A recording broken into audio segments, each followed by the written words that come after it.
Então, dando continuidade da nossa aula sobre as infecções por fungos filamentosos, nós vamos falar agora sobre os pacientes de UTI. Esse aqui é um trabalho publicado em 1996, onde ele mostrou um aumento da incidência de aspergilose invasiva em pacientes de UTI ao longo das décadas, desde 1978 até 1992.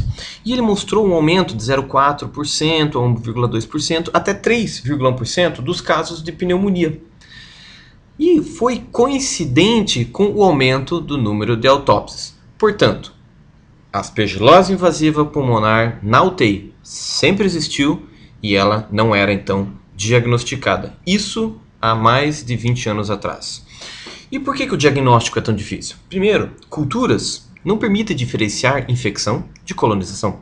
E, mesmo assim, com aspergilose invasiva pulmonar em pacientes de UTI, a cultura é raramente positiva. Outra situação, nós não fazemos biópsia pulmonar destes pacientes. Estão em ventilação mecânica, pressão positiva, risco de fístula, complicações, enfim, não é uma rotina. As características radiológicas são completamente diferentes dos pacientes neutropênicos. Nós não vamos ver sinal de halo, sinal da crescente, os aspectos são diferentes. Outra coisa, ainda não estão validados técnicas moleculares galactomanana na UTI para pacientes com suspeita de aspergilose invasiva. E critérios de diagnóstico, como aqueles utilizados pelo EORTC, não são contemplados os pacientes de UTI. Um trabalho mostrando sobre a questão epidemiológica da aspergilose colocou que de 1.850 admissões, quase 7% desses pacientes apresentavam aspergilose invasiva. E o que mais assustou ainda foi um trabalho de 100 necrópsias de pacientes com pneumonia associada à ventilação mecânica, na realidade apresentavam aspergilose invasiva. Então aqui é uma revisão publicada sobre vários trabalhos que disseram respeito à aspergilose invasiva em pacientes de UTI, e eu coloquei algumas frases que resumem todo esse trabalho, em que existe um aumento da incidência, nós não sabemos se realmente é a incidência ou melhora do diagnóstico.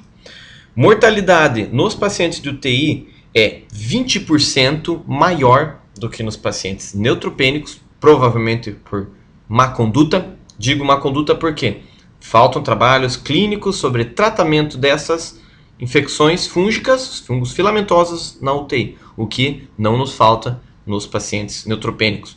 Mortalidade em DPOC sob ventilação mecânica, 100%. Outra situação, fatores de risco, que nós vamos discutir mais para frente. Fatores de risco. Claro, se eu tenho um paciente neutropênico na UTI, é um paciente de risco, mas ele é contemplado pelos critérios do EORTC, não é o objetivo dessa apresentação. Nós vamos falar sobre aquele paciente, por exemplo, usuário crônico de corticoide em dose imunossupressora, fator de risco. DPOC, principal fator de risco. Cirrose hepática também entra como critério de risco. Grandes queimados, tempo prolongado em UTI e desnutrição. Mas de onde vem o aspergilo desse paciente? Por que o DPOC é tão contemplado com aspergilose invasiva? Porque ele tem doença pulmonar estrutural, ele traz esse fungo, ele está colonizado com aspergilos. E quando é colocado em ventilação mecânica a pressão positiva, você favorece a invasão do tecido pulmonar pelo aspergilos, uma vez que esse paciente começa a receber corticoide, antibióticos, piora a lesão pulmonar por atelectasias pela própria ventilação mecânica, edema pulmonar, extravasamento de líquido, enfim, cria-se um meio local facilitador para a doença invasiva pelo aspergilos. Já no paciente imunocompetente e que vai para a UTI e depois adquire aspergilose invasiva, essa ele adquire pelo hospital, contaminação pelo ar ou pelas mãos dos profissionais de saúde. O fungo aerosolizado, líquidos, materiais contaminados, ambiente de reforma e também equipamentos contaminados.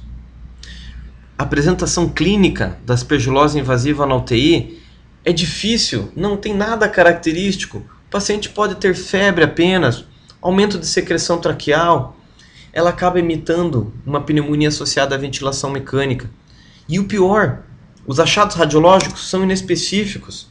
Vejam um padrão desse, padrão intersticial, bilateral, uma imagem sugestiva de consolidação na base direita, mas a telectasia do lado esquerdo.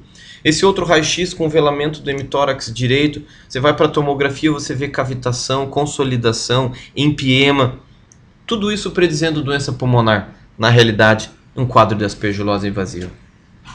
E esse trabalho, parte do grupo da Espanha, do Jordi Hell, coloca que em pacientes com pneumonia grave, aspergilose invasiva chegou a representar um número de 13 casos em uma série, se eu não me engano, de mais ou menos uns 50 pacientes. Veja, o número de casos de aspergilos foi muito próximo ao de pseudomonas.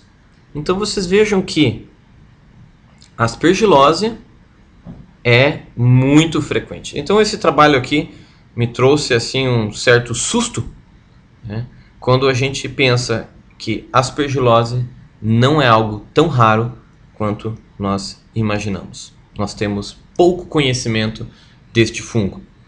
Relembrando, tomografia não vai ter sinal do halo nem sinal da crescente, alterações inespecíficas. Biópsia, nós não fazemos. Pesquisa de fungos no lavado, baixa probabilidade de vir positivo. Galactomanana sérica, neste momento ainda não validada. Galactomanana no lavado, vamos comentar depois. PCR, nem sempre disponível na maioria dos hospitais. E beta-glucana pode vir positivo com cândida. E aí fica difícil nós diferenciarmos. Nós vamos na UTI pensar no que tratar como cândida. Nós não vamos pensar em aspergilose. E aqui deixo então grupo de pacientes que devemos pensar na aspergilose. Então, comorbidades do meu paciente: host, DPOC, cirrose, uso de corticoide, fatores não modificados. A partir disso, o meu paciente está muito tempo dentro da UTI. Quanto tempo? Mais de 2, em geral mais de 3 semanas. Associado ao quê? A um quadro pulmonar que não melhora com antibióticos e até mesmo quando está em uso de algum antifúngico para cândida, também não melhora. Pensar em aspergilose invasiva. Sensibilidade da galactomanana no soro. Neutropênicos, adequada. Não neutropênicos, baixa positividade.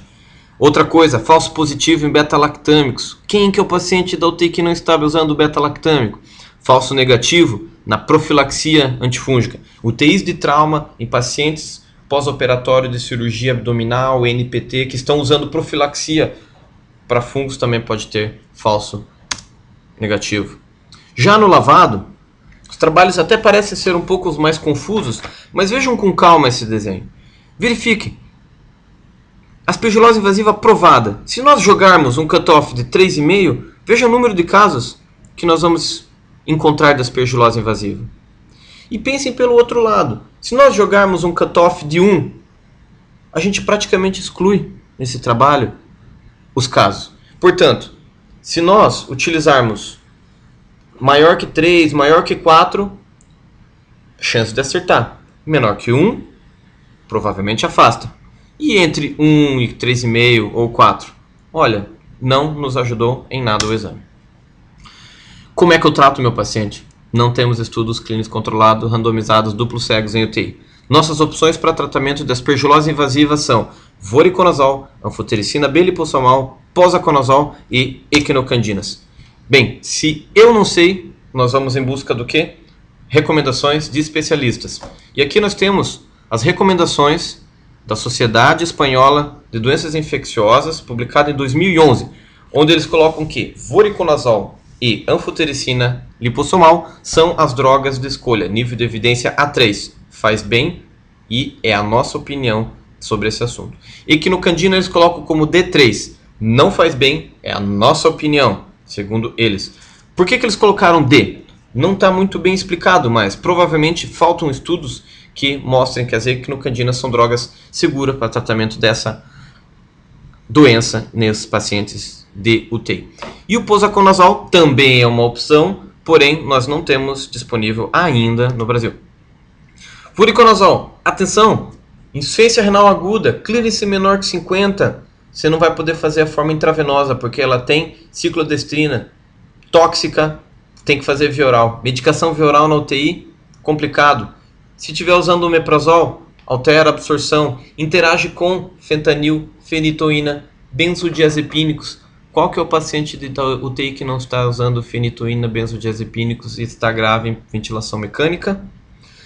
Hepatotoxicidade, diversos efeitos colaterais.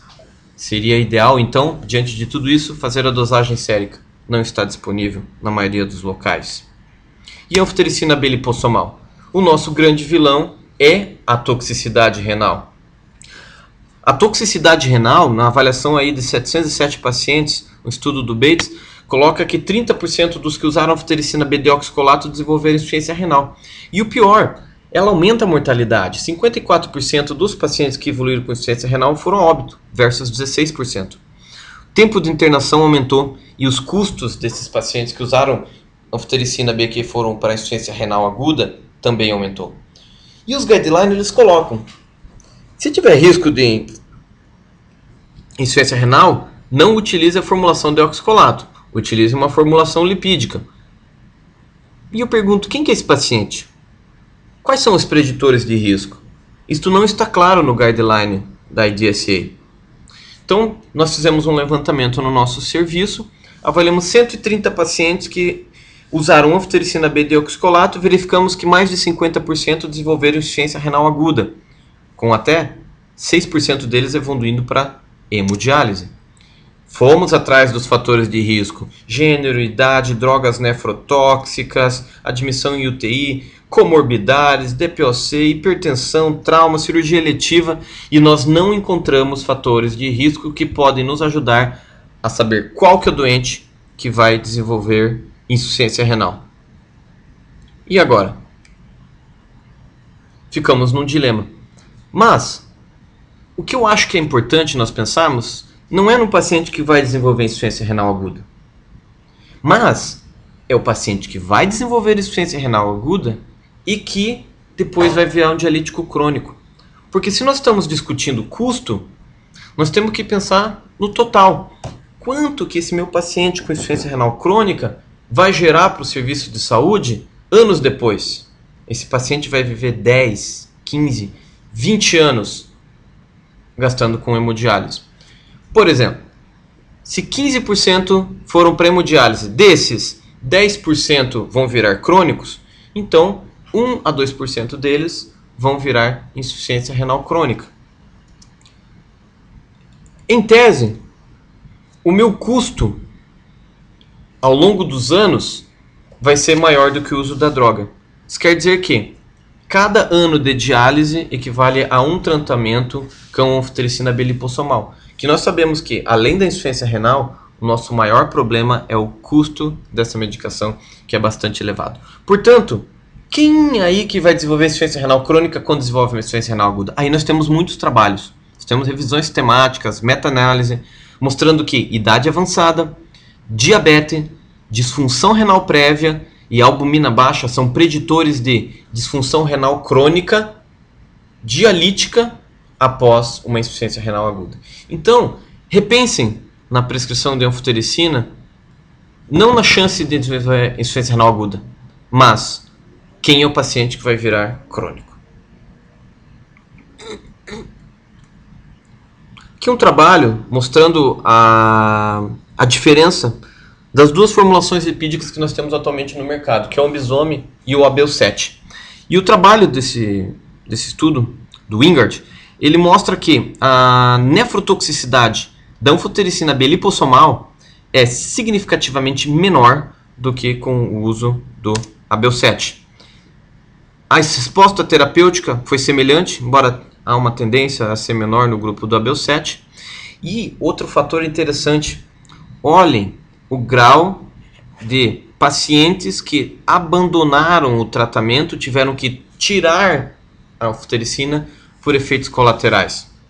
30%. Então, praticamente 1/3 dos pacientes que usam o ABL7 tiveram que suspender a medicação, ao passo que apenas 13% dos pacientes que usaram Ambisome. Aqui a nítida evidência em que a anfotericina B-deoxicolato, mais de 40% dos pacientes vão desenvolver insuficiência renal, e no grupo que usou Ambisome, o trabalho do Walsh, de 99, menos de 10%. Esse aqui é só um gráfico mostrando a comparação do ABL7 com o Ambisome, mostrando também a incidência de insuficiência renal alta na formulação lipídica de complexo lipídico. Aqui uma outra informação interessante, porque a gente precisa também entender que as drogas, elas precisam ser melhor estudadas. Então a gente tem que ter também um pouco de cuidado quando a gente vê um trabalho, mostra uma maravilha de uma coisa sobre a outra, mas temos que pensar também o quão investiu-se numa droga e quantos trabalhos mostram a sua efetividade. Então quando você digita no PubMed, coloca ali anfotericina B lipossomal, você vê 90 trabalhos controlados, randomizados com essa droga. Quando você vai para complexo lipídio, só 15. Então é uma crítica que eu faço aqui. Por que tem menos estudos com essa droga? Né? Por que essa droga não recebeu o devido investimento para mostrar a sua comparação com a outra? Então fica uma lacuna quando você quer dizer que uma droga é superior à outra, por falta de evidência. Se jogar de um avião com paraquedas e sem paraquedas, há diferença na mortalidade? Nós não sabemos, porque não existem estudos aqui. Será que isso poderia se aplicar? Faltam estudos, então quer dizer que não tem diferença? Não, talvez tenha diferença, mas eu acredito que o maior número de estudos sejam necessários para a gente chegar a uma conclusão. Então a revisão, que dentro da UTI, Aspergillus é o principal fungo, pouco diagnosticado, desconhecimento que existe esse fungo, a incidência vem aumentando, provavelmente por melhora no diagnóstico. Meu paciente é aquele que está em ventilação mecânica, DPOC, corticoide, cirrótico, mais de 3 semanas, com quadro de pneumonia que não melhora com antibiótico terapia. Diagnóstico, raio-x inespecífico, tomografia inespecífica, cultura tem baixo valor preditivo e galactomanana, uma possibilidade de ser utilizada no lavado broncoalveolar. Tratamento: Vorico, anfotericina B lipossomal, não usar equinocandinas até o momento e não se faz profilaxia. Aí fica também um ponto de interrogação. Será que nós não poderíamos fazer profilaxia para fungos filamentosos na UTI nesses pacientes que têm alto risco para desenvolvimento de fungos filamentosos? Fica aí uma dúvida para nós pensarmos.